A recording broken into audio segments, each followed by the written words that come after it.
आज ना घरातली नेहमीची कामं आवरून झाली की मी किचन पूर्ण क्लीन करायचं ठरवलं होतं.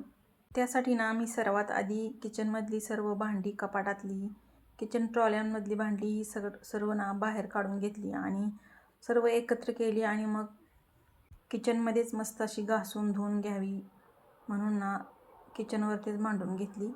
इतर वेळी ना ही सर्व भांडी घासायला काढली की मी बाहेरच अंगणामध्ये चावीला सर्व घासून धुवून घेत असते. पण आज ना खूप ऊन होतं आणि ही सगळी भांडी घासायचं म्हणजे ना खूप वेळ लागणार होता. त्यासाठी मी आतमध्ये स्वच्छ घासून धुवून घेतली आणि बाहेर आणून वाळत घातली. बाहेर उन्हामध्ये ना व्यवस्थित अशी कोरडी होतात आणि चमकदारही होतात. त्यामुळे बाहेर उन्हामध्येच वाळत घातली आणि त्यानंतर डबेही व्यवस्थित असे तपासून बघितले.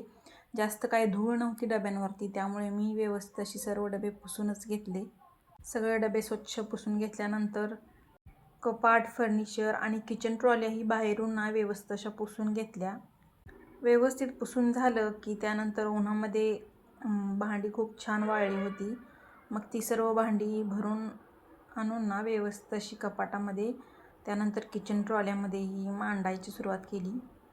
त्यानंतर बरण्यांमध्येही थोडा थोडाच बाजार भरून घेतला, जास्त काही भरून नाही घेतला कारण खूप कंटाळा आला होता. त्यामुळे जेवढा काढलेला होता तेवढाच भरून घेतला.